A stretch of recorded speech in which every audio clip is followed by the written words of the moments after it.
Captain Jake Morrison stood on the bridge of the UES Harmony, watching the blue and green world of Kepler Prime grow larger on the main screen.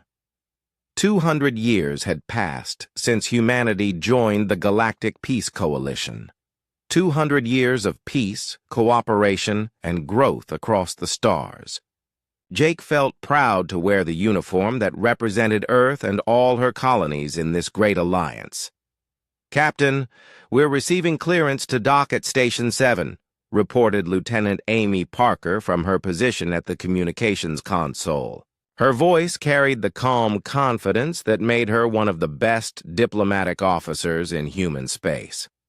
The Galactic Council had specifically requested her presence for this mission. Jake nodded.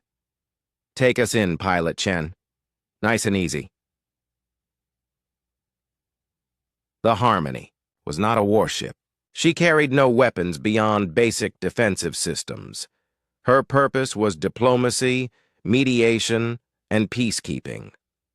The human fleet had been built this way for generations now.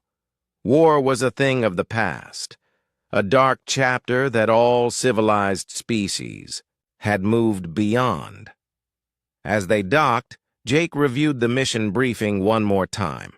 The Zenthari Mining Consortium claimed exclusive rights to asteroid fields in the Delphian system. The Delphians, an aquatic species known for their peaceful nature, disputed this claim. Both sides had agreed to human mediation, as they often did. Humans had earned a reputation across the galaxy for fairness and understanding. "The Zenthari delegation is already aboard the station," Amy reported, studying her data pad.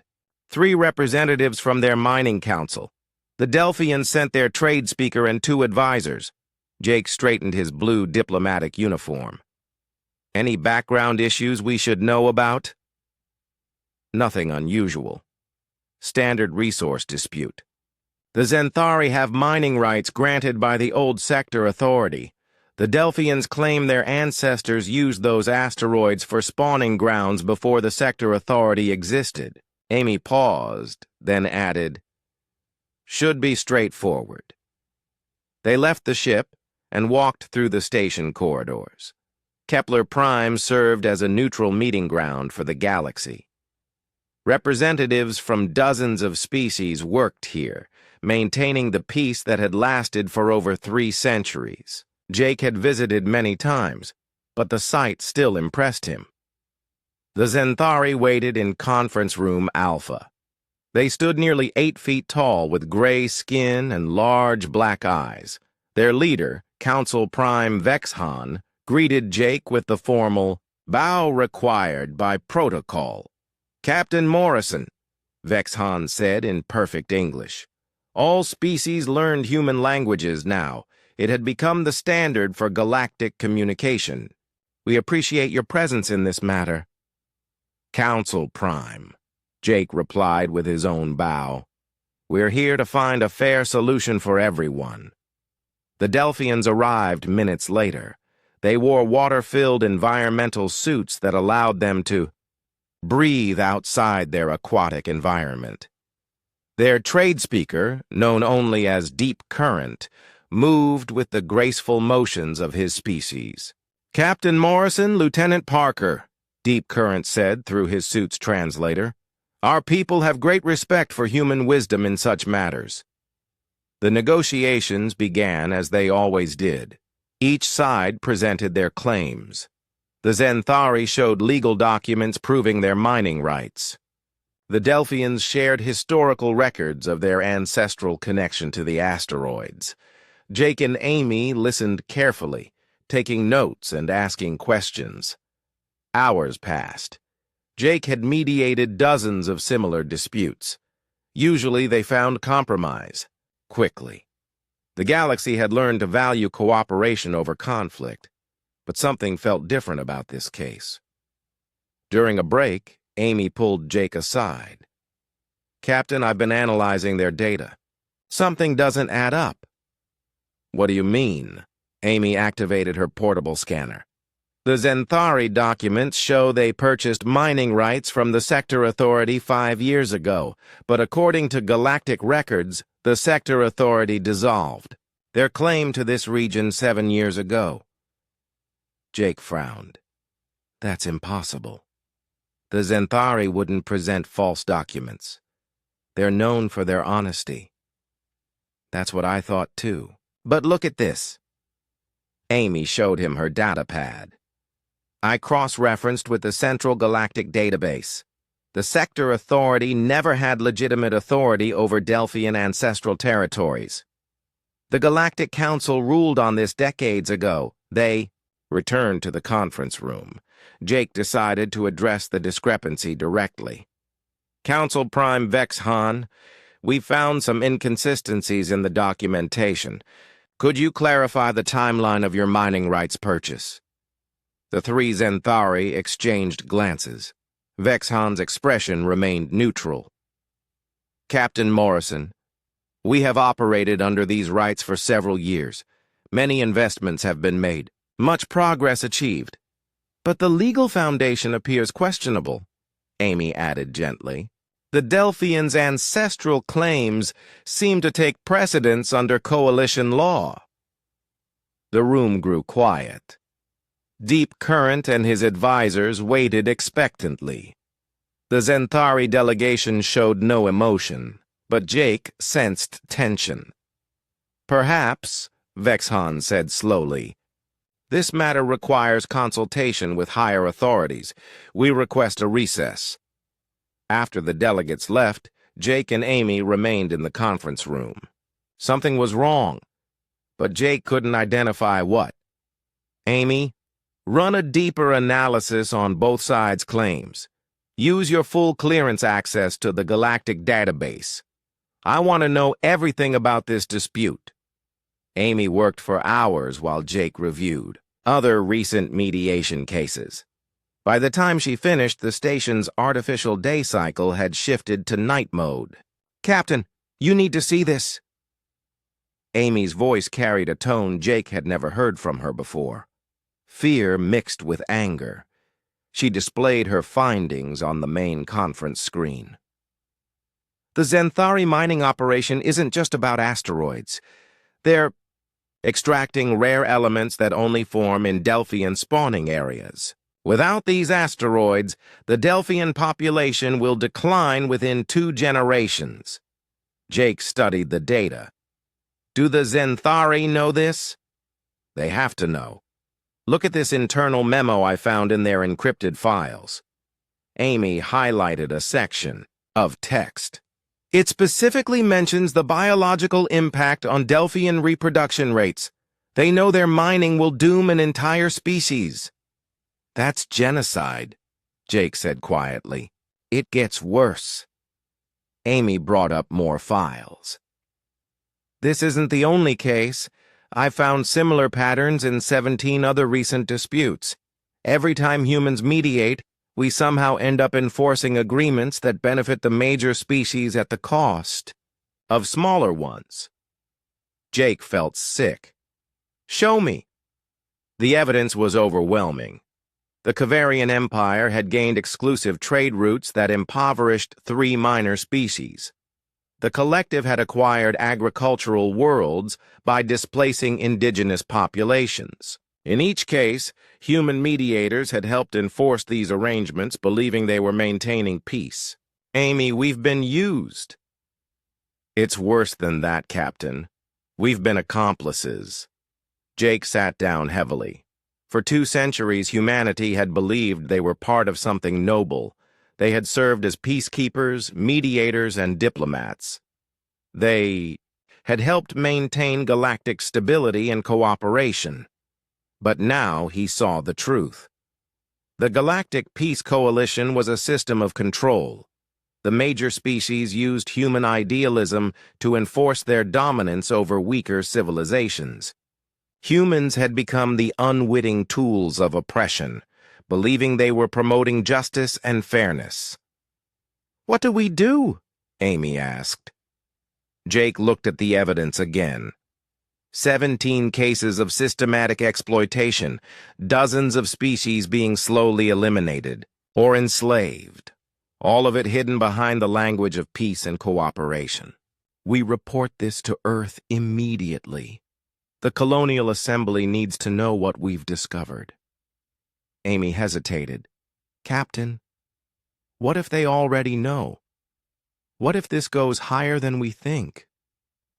The thought had occurred to Jake, too.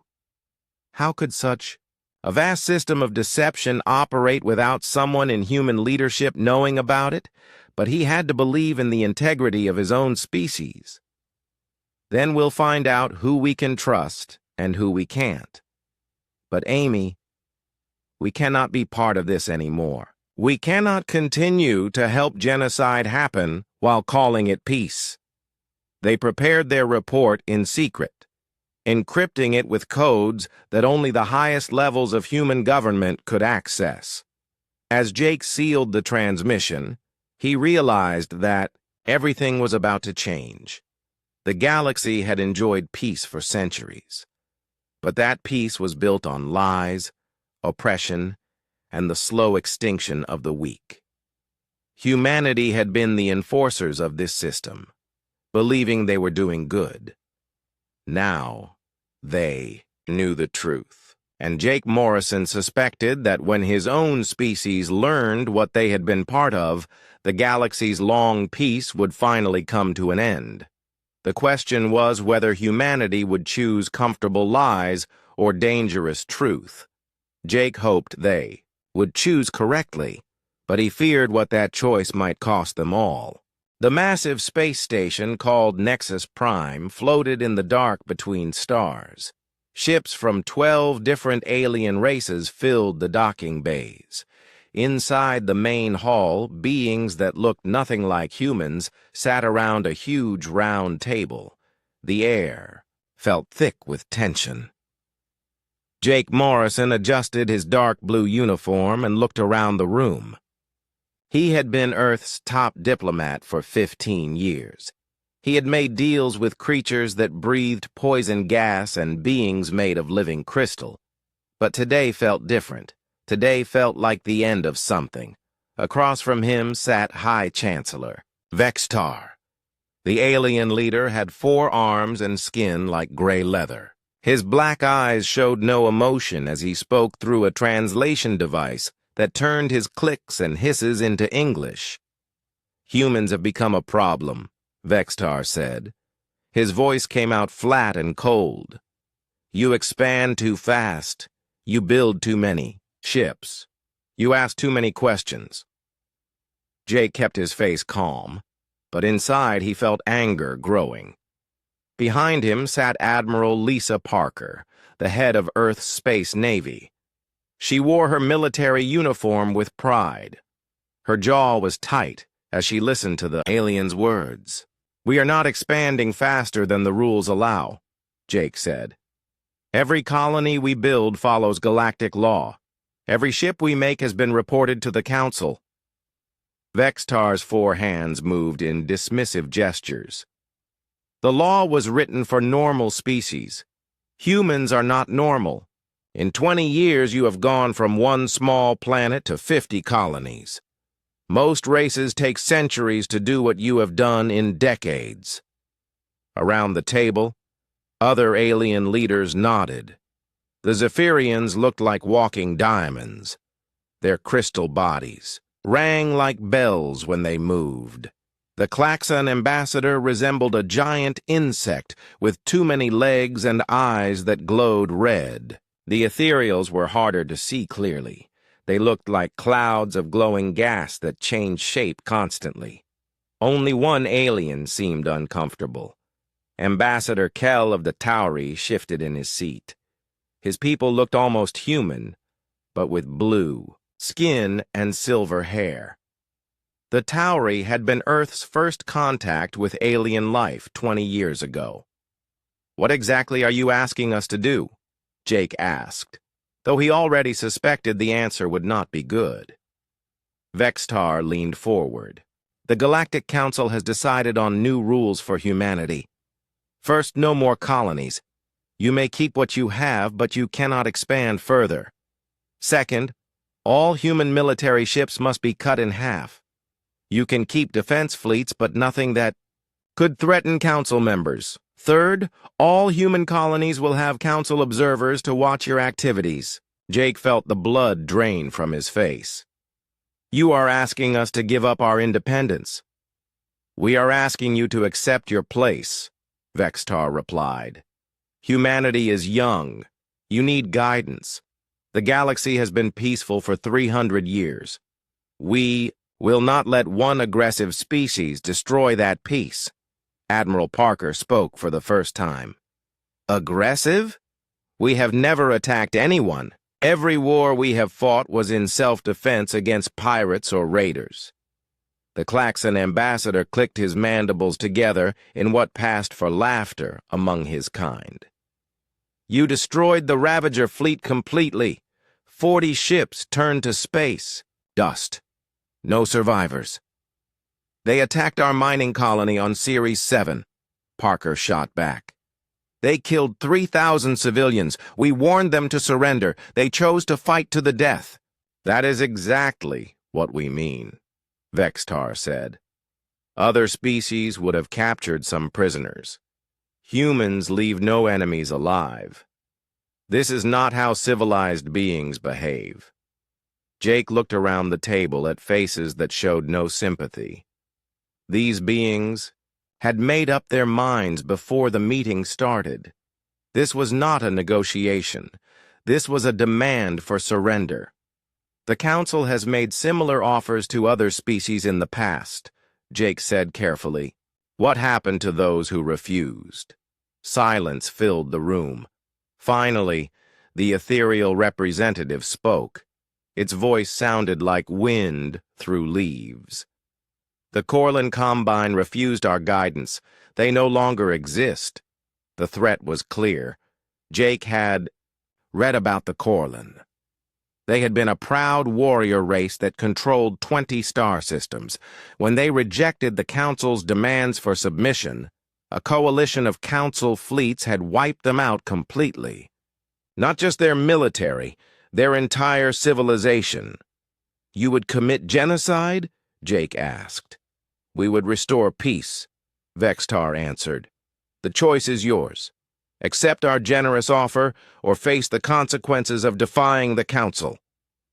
Jake looked back at Admiral Parker. Her hand rested near her sidearm, though they both knew weapons would be useless here. The station had shields that could stop anything short of a nuclear bomb. We need time to consider your offer, Jake said. Of course, Vextar replied, but his tone suggested he expected only one answer. You have 72 hours to give us your response. The Council fleet will wait at the edge of your space. If you accept our terms, they will escort you back to Earth to begin the transition. If you refuse... He did not finish the sentence. He did not need to. The other Council members began to file out of the room. Ambassador Kell paused beside Jake's chair. I am sorry, he whispered. I argued against this, but I was outvoted. My people remember what it was like to be forced into submission. We recovered, but it took centuries. Why are they doing this? Jake asked quietly. Kell glanced around to make sure no one was listening. Because they are afraid. Humanity advances too fast. Your technology improves every year. Your people adapt to any challenge. The Council has ruled the galaxy for millennia by keeping everyone else weak and dependent. You threaten that system just by existing. The Tauri ambassador hurried away, leaving Jake and Admiral Parker alone in the vast chamber. They are not giving us a choice, Parker said. This is surrender or death. Jake stood up slowly. His legs felt weak. He had spent his entire career building relationships with alien species. He had believed that understanding and cooperation could solve any problem. Now he realized that some beings saw those qualities as weaknesses to exploit. We need to get back to Earth immediately. Jake said. "The President needs to know what we are facing." As they walked toward their ship, Admiral Parker asked the question that was eating at both of them. "Do you think they know?" Jake knew what she meant. For 20 years, while humanity had been playing the role of eager junior partners in galactic civilization, they had also been preparing for the day when diplomacy might fail. Projects that the Council knew nothing about, weapons and defenses that existed in secret, plans that had been made by people who understood that not everyone in the galaxy wanted humanity to succeed. "I hope not," Jake answered. "Because if they did know, they would not be giving us 72 hours to think about it. They would be attacking right now." Their ship launched from Nexus Prime and jumped to faster-than-light speed. Behind them, the Council's representatives were already making plans for humanity's future as a client species. Ahead of them, Earth waited for news that would change everything. Jake stared out at the stars and wondered if this was the last time humans would travel between them as free beings. In 3 days, humanity would give their answer to the Galactic Council's ultimatum. He just hoped that answer would not be the last thing they ever said as an independent species. The emergency session of the Human Colonial Assembly convened 3 days after Jake Morrison's report reached Earth. Representatives from every human world gathered in the great chamber beneath the Pacific Ocean. Admiral Lisa Carter stood at the central podium, her face grim as she addressed the assembly. "Fellow humans," Admiral Carter began, "what you are about to hear will change everything we believe about our place in the galaxy." The evidence appeared on screens throughout the chamber. 17 documented cases of systematic exploitation. Hundreds of internal communications between Xanthari, Collective, and Kavarian leadership. All of it showed the same pattern. Major species using human mediation to legalize their oppression of weaker civilizations. Senator Helen Brooks from New Sabe, Europa Colony, raised her hand. "Admiral Carter, surely there must be some mistake. The Galactic Council would never approve such actions." Dr. Ryan Phillips, Earth's leading expert on alien societies, stepped forward. "Senator Brooks, I've spent the last 72 hours analyzing this data. There is no mistake. The Galactic Council doesn't just approve these actions. They coordinate them." He activated a holographic display showing galactic power structures. "For 3 centuries, we believed the Peace Coalition represented true cooperation between species. We were wrong. The Coalition is a control system designed by the 5 major species to maintain their dominance." Colonel Ben Martinez, representing the military colonies, stood up. "Dr. Phillips, what exactly are you saying?" "I'm saying we've been played, Colonel. Humanity's reputation for fairness made us perfect tools for legitimizing oppression. When a Xanthari mining operation destroys a smaller species' homeworld, it looks like genocide. But when human mediators approve the operation as a fair compromise, it becomes legal under coalition law." The chamber erupted in angry voices. Representatives shouted questions and accusations. Admiral Carter called for order, but the chaos continued for several minutes. President Laura Kim finally stood. The chamber fell silent. At 90 years old, she had led humanity for 3 decades. Her voice carried the authority of experience. "I want to hear from Captain Morrison directly," she said. "Tell us what you saw." Jake Morrison walked to the podium. He looked tired, but his voice was steady. "Madam President, we discovered that the Xanthari mining operation would cause the extinction of the Delphian species within 50 years. The Xanthari knew this. Their internal documents proved it. But when we tried to report this to the Galactic Council, we were told to remain silent for the good of galactic stability." "Who told you to remain silent?" President Kim asked. "Council Prime Thexvar of the Ethereals. He said that revealing this information would destabilize the peace. He ordered us to approve the mining operation and move on to the next case. Dr. Phillips brought up another display. This pattern repeats across decades of human diplomatic missions. Every time we uncover evidence of exploitation, we're told to ignore it. We're told that maintaining peace is more important than protecting the innocent. Senator Brooks spoke again. But surely working within the system can bring reform. We can change things from the inside. Colonel Martinez shook his head. Senator, you don't reform a system designed to exploit. You either serve it or you fight it. Amy Parker stepped forward. She had been quiet until now, but her anger was clear. I've been a diplomatic officer for 15 years. I believed I was helping create a better galaxy. Instead, I've been signing death sentences for entire civilizations. We all have. Admiral Carter displayed intelligence reports that had been classified until this meeting. Our analysis shows that 47 species have gone extinct since humanity joined the coalition. All of them were eliminated through legal processes that human diplomats helped approve. The number hit the assembly like a physical blow. 47 species, billions of lives, all destroyed with human cooperation.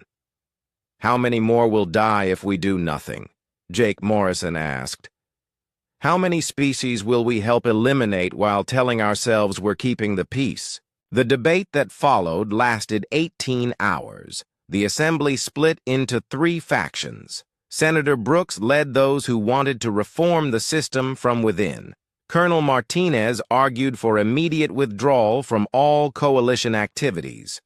A third group, led by Representative Carl Duncan from Mars Colony, wanted more evidence before making any decision. Dr. Phillips provided that evidence. His analysis of coalition society revealed the true scope of the deception. The major species have stagnated under enforced peace. Natural competition drives evolution and progress. By preventing conflict, the coalition has created a static galaxy where the strong prey on the weak without consequence. What about our own development? Asked Representative Susan Walsh from the Titan Research Station. How has this affected humanity? We've been held back, Dr. Phillips replied.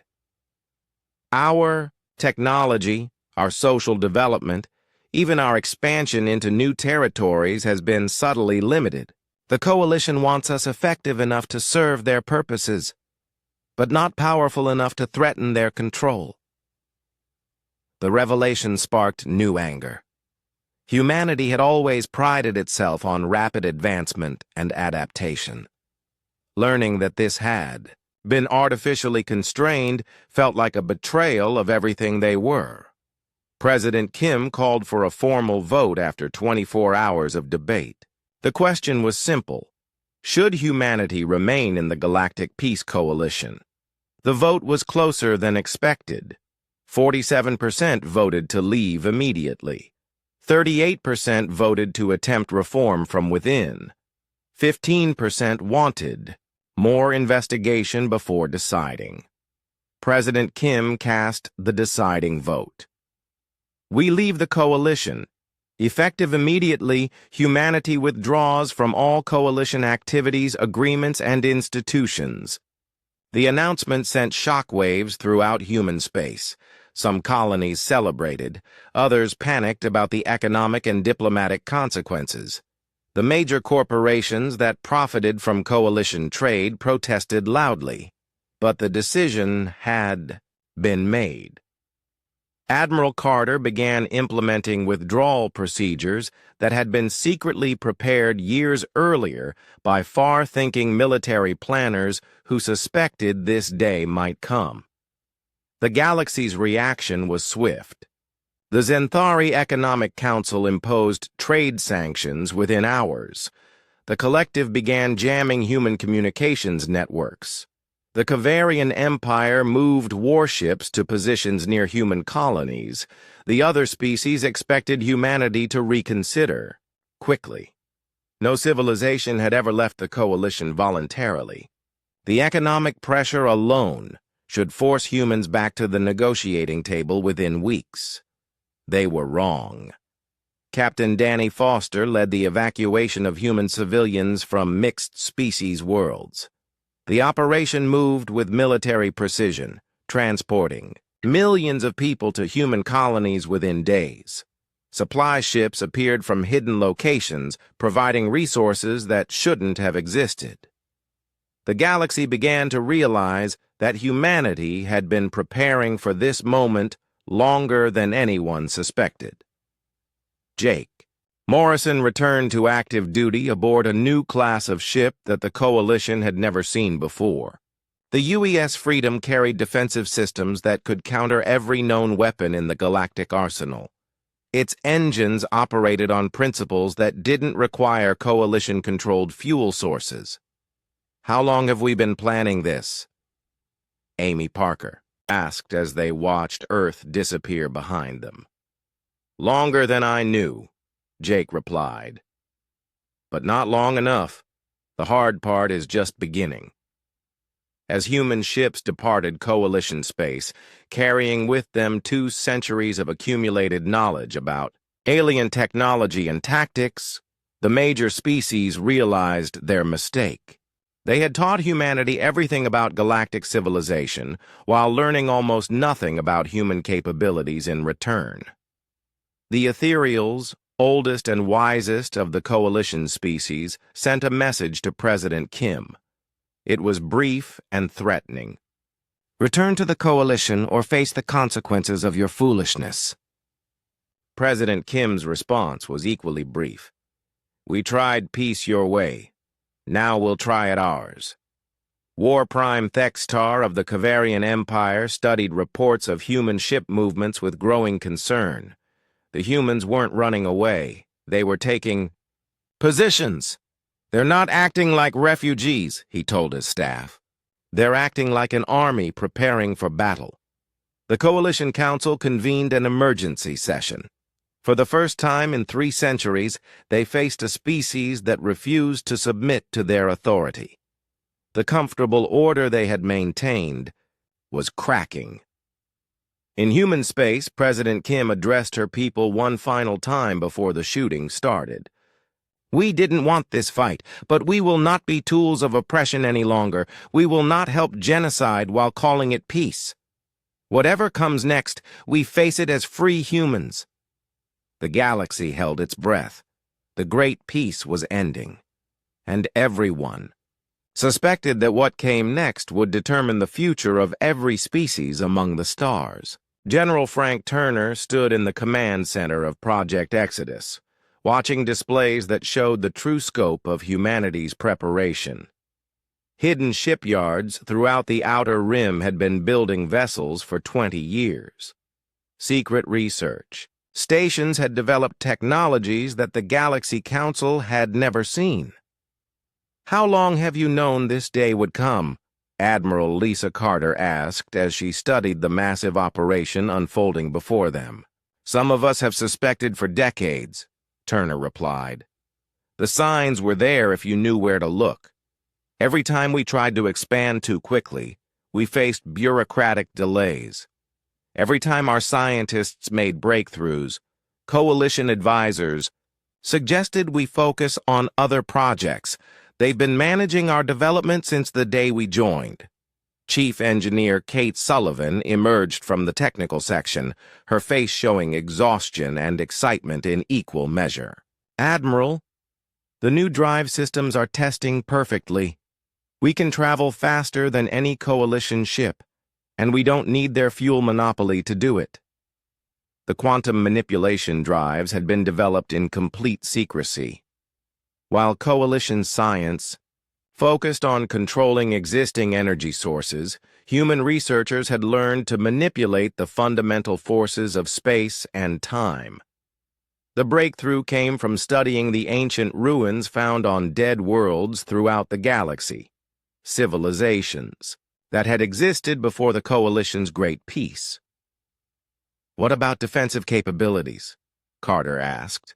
"Every Coalition weapon system has been analyzed and countered," Sullivan reported. "We've been studying their technology for 2 centuries while they ignored ours. They have no idea what we're capable of." The evacuation of human civilians continued. Across the galaxy, Captain Danny Foster coordinated the massive operation from his command ship, the UES Resolve. Transports moved constantly between Coalition worlds and human colonies, carrying people and equipment. "Foster to command," his voice crackled over the secure communication system. "We've completed evacuation from Zenthari Prime. 3 million humans relocated to New Terra Colony. No interference from local authorities." The Coalition species watched the evacuation with growing unease. The operation was too smooth, too well coordinated. Humans were moving with military precision, not the panic of refugees. Jake Morrison, now commanding a squadron of the new Freedom-class ships, patrolled the border between Coalition and human space. His crew monitored Coalition fleet movements while testing their new capabilities. "Captain," Amy Parker reported from her new position as intelligence officer, "we're detecting massive troop movements in Kavarian space, at least 50 battle groups moving toward our borders." "Let them come," Morrison replied. "They're going to get a surprise." The surprise was already spreading throughout human space. Every colony had been secretly supplied with advanced defensive systems. Manufacturing centers that the Coalition had never suspected produced weapons and equipment with capabilities beyond galactic understanding. Commander Sarah Johnson established new trade agreements with species outside the Coalition's control. Many of these civilizations had been oppressed or ignored by the major powers. They welcomed the opportunity to deal with an independent human government. "The Andorian Republic wants to establish formal diplomatic relations," Johnson reported to President Kim during a secure transmission. "They're offering rare minerals in exchange for defensive technology." "Approved," Kim replied. "Any species that wants to trade freely with us gets our protection. It's time the galaxy learned there are alternatives to Coalition control." The A message spread quickly. Dozens of minor species began questioning their positions within the Coalition structure. If humans could break free, perhaps others could as well. Dr. Ryan Phillips broadcast a message across the galaxy, transmitted on frequencies that bypassed Coalition censorship systems. "Citizens of the galaxy, you have been told that the Peace Coalition represents cooperation and mutual benefit. This is a lie. The Coalition is a system of control designed to keep the strong in power while the weak suffer in silence." His words reached billions of beings on thousands of worlds. For the first time, many species learned the truth about their situation. Rebellion sparked on a dozen worlds as oppressed populations demanded freedom. The Coalition Council convened an emergency session. Council Prime Thexvar of the Ethereals addressed the assembly with barely controlled anger. "The human rebellion threatens everything we have built. They must be brought back under control before their defiance spreads to other species." War Prime Thextar of the Kavarian Empire stepped forward. "My fleets are ready to demonstrate what happens to those who challenge the established order. Give me permission to attack, and this human rebellion will end within days." The vote was unanimous. The Coalition War Powers Act was invoked for the first time in 3 centuries. Joint fleets from all major species would crush the human uprising and restore galactic order, but they underestimated their opponents. The first Coalition force to enter human space was a joint Kavarian Zenthari fleet commanded by Admiral Vex Thon, the same Zenthari who had tried to deceive Morrison about the mining rights. 50 ships approached the human colony world of New Denver, expecting to find light defenses and quick surrender. Instead, they found Admiral Carter's first battle group, waiting for them. The Battle of New Denver lasted 6 hours. When it ended, the entire Coalition fleet had been destroyed or captured. Not a single human ship was lost. Colonel Ben Martinez commanded the ground defenses during the battle. His forces used weapons that the Coalition had never seen before. Energy shields that deflected their most powerful attacks. Kinetic weapons that punched through their strongest armor. "How is this possible?" Admiral Vexthon demanded after his flagship was boarded and captured. "Your technology is centuries behind ours." Carter looked at the defeated alien commander with cold satisfaction. "That's what you wanted us to believe. We've been studying your weaknesses for 200 years while you ignored our strengths. The victory sent shockwaves throughout the galaxy. Coalition forces were supposed to be invincible. The Great Peace had been maintained by the threat of overwhelming military power.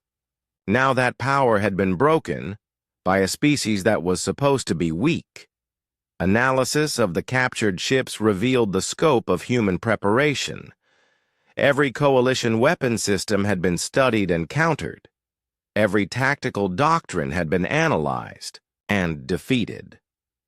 Humanity had been preparing for this war while pretending to serve the peace. Captain Foster led raids against Coalition supply lines, using hit-and-run tactics that devastated their logistics network. His forces appeared without warning, destroyed their targets, and vanished before reinforcements could arrive. Amy Parker coordinated psychological warfare campaigns that turned Coalition species against each other.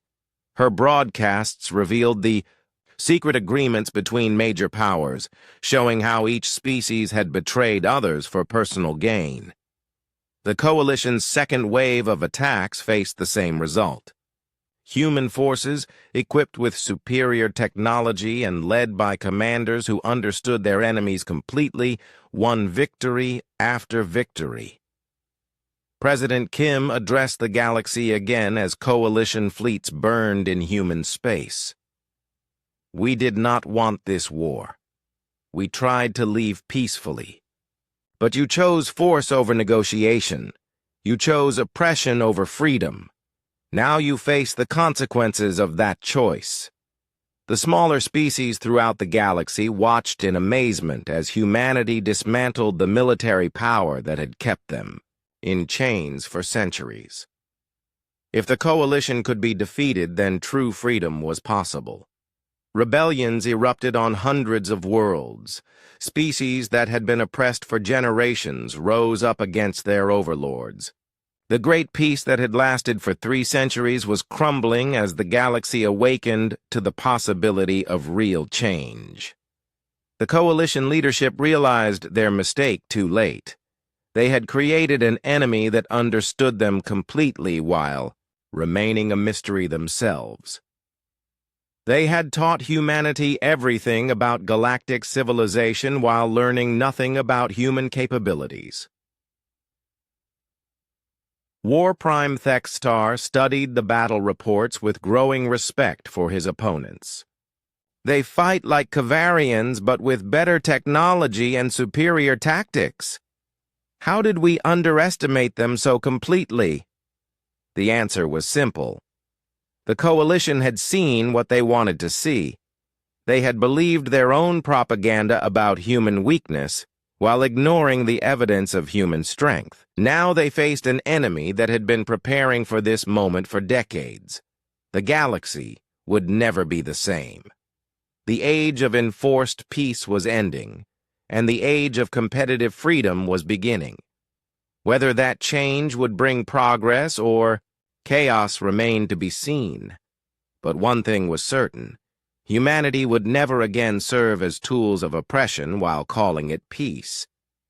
The Battle of Galactic Central would be remembered as the moment the old order died. Admiral Lisa Carter stood on the bridge of the UES Liberty, watching as over 1,000 human ships took position around the coalition capital. The largest fleet in human history faced the combined might of 5 species that had ruled the galaxy for centuries. "All ships report ready, Admiral," Captain Jake Morrison announced from his position aboard the UES Freedom. His tactical squadron had grown to include vessels from 12 human colonies, each equipped with technology that had never been seen in Coalition space. War Prime. Thextar of the Kavarian Empire commanded the Coalition defense fleet from his massive dreadnought, the Fist of Honor. For weeks he had studied human tactics, trying to understand how his forces had been defeated so completely at every engagement. They coordinate like a hive mind, but maintain individual initiative, he reported to the Coalition War Council. Each ship captain can adapt instantly to changing conditions while maintaining perfect fleet cohesion. I have never seen anything like it. The truth was simpler than Thextar realized. Human commanders had trained together for decades, developing tactics that emphasized cooperation over rigid hierarchy. While coalition fleets relied on centralized control, human forces operated as integrated teams, where every captain understood the overall strategy. Colonel Ben Martinez led the assault on coalition ground installations. His forces had studied every defensive position for months, using intelligence gathered by Amy Parker's spy networks. The attack began at precisely 800 Galactic Standard Time. "Phoenix Squadron, initiate Phase 1, Martinez commanded as human dropships descended through the capital's defensive grid. The Coalition had expected a frontal assault against their strongest positions. Instead, human forces struck at power, plants, communication centers, and supply depots. Within hours, the Coalition's defensive network was crippled. Their ships found themselves cut off from ground support, while their communication systems struggled with constant jamming from human electronic warfare specialists. Captain Danny Foster commanded the reserve fleet that prevented Coalition reinforcements from reaching the battle. His ships used the new quantum drives to appear at multiple locations simultaneously, creating the illusion of a much larger force. "Coalition fleet approaching from the Rigel sector," Foster reported. 37 heavy, cruisers and support vessels. Engaging now. The reinforcement fleet expected to face scattered human raiders. Instead, they found themselves surrounded by ships that appeared from nowhere, struck with devastating precision, and vanished before return fire could be targeted. Dr. Ryan Phillips broadcast continuous updates to the galaxy, ensuring that every species could watch as the Coalition's power crumbled. His transmissions reached beyond Coalition space, inspiring rebellions on worlds that had been suppressed for centuries. "Citizens of the galaxy," Phillips announced as human ships engaged. "Coalition forces above the capital, you are witnessing the end of an era. For 300 years, a few powerful species have controlled the many through fear and deception. Today, that control ends forever." The battle raged for 18 hours. Coalition forces fought with desperate courage, knowing that defeat meant the end of their civilization's dominance. But human technology proved superior at every level. Energy weapons that could penetrate any shield. Defensive systems that deflected the most powerful attacks. Ships that moved faster than anything in the Coalition arsenal. Most importantly, commanders who understood their enemies completely while remaining unpredictable themselves. "Admiral Carter," Morrison reported as Coalition resistance began to collapse, "we have breached the capital's inner defenses, requesting permission to demand surrender." Carter studied the tactical displays showing the destruction of Coalition fleet elements throughout the system. Hundreds of ships burned in space while others fled toward the outer rim. The great armada that had maintained galactic peace for centuries was broken. Permission granted, Captain. Offer them terms. The surrender negotiations took place aboard the Coalition Council ship, a massive vessel that served as the mobile capital of their government. President Laura Kim arrived personally to oversee the process, traveling in a ship that demonstrated the pinnacle of human engineering.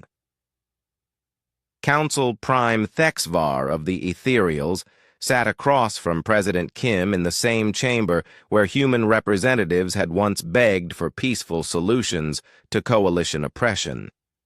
The reversal of fortune was complete. "What are your terms?" Thexvar asked, his ancient voice showing the weight of defeat. "Complete dissolution of the coalition government," Kim replied without hesitation. "Full independence for all member species. Reparations for species that were harmed by coalition policies, and trials for those responsible for genocide." The terms were harsh but not vindictive. Humanity sought justice, not revenge. The major species would lose their privileged positions, but would not be enslaved or eliminated as they had done to others. War Prime Thextar, his massive form showing the scars of battle, stood slowly. "President Kim, I have fought your forces across a dozen star systems. Your warriors fight with honor and skill that matches the greatest Kavarian heroes. I formally surrender my forces and request to meet with Admiral Carter personally." The meeting between Carter and Thextar became legendary. Two military commanders who respected each other despite being enemies. The Kavarian War Prime admitted that human tactical abilities exceeded anything in Coalition records. "You trained for this war while we grew soft from easy victories," Thextar told Carter as they walked through the captured Coalition Command Center. "Your species combines the best qualities of all others while maintaining advantages that are uniquely human." Carter nodded. "We learned from watching all of you. Your strengths became our strengths. Your weaknesses became our targets. The Coalition taught us everything we needed to know to defeat you." The aftermath of the battle saw rapid changes throughout the galaxy. Coalition forces surrendered on dozens of worlds as news of the capital's fall spread. Species that had been oppressed for centuries declared independence and began forming new governments. Amy Parker coordinated with resistance movements across Coalition space, providing supplies and technical support to species fighting for freedom. The network she had built during the war became the foundation for a new galactic communication system. 17 species have declared independence in the last week, Parker reported to President Kim. The Andorian Republic is offering to mediate disputes between former coalition members. The Delphians want to establish a mutual defense pact with humanity. The galaxy was transforming rapidly. Old power structures collapsed while new alliances formed based on mutual benefit rather than enforced submission. Not all changes were peaceful, but the violence was limited compared to the systematic oppression that had existed under coalition rule. Jake Morrison found himself commanding a new type of mission, protecting smaller species from revenge attacks by coalition loyalists. His squadron had evolved from diplomatic vessels to warships to peacekeepers, but this time they served justice rather than oppression. "Captain," Amy reported from her position as his intelligence officer, "we're receiving distress calls from the Crystalline Collective. Coalition forces are attacking their outer colonies in apparent retaliation for their declaration of independence." "Set course for the collective systems," Morrison ordered. "Maximum speed. We won't let the Coalition punish species for choosing freedom." The rescue mission succeeded, but it highlighted a new reality. The galaxy's transition from enforced peace to competitive freedom would not be smooth. Old grudges and power struggles would create conflicts that might take generations to resolve. President Kim addressed this challenge in her victory speech to the galaxy. "We have broken the chains of oppression, but freedom requires vigilance. Humanity will not become the new overlords of the galaxy. Instead, we offer partnership to all species that choose cooperation over domination." The offer was genuine, but it came with clear conditions. Any species that attempted to recreate the coalition's oppressive system would face human opposition. The days of ruling through fear and deception were over. As coalition forces completed their surrender, War Prime Thextar made an unexpected request. He asked to meet with human military leaders to discuss the future of galactic security. "Your victory is complete," he told Admiral Carter during their final meeting. "But victory in war is different from success in peace. Will humanity be able to maintain the stability you have created?" It was a question that would define the next phase of galactic history. Humanity had proven they could fight and win wars. Now they would discover whether they could build and maintain a just peace.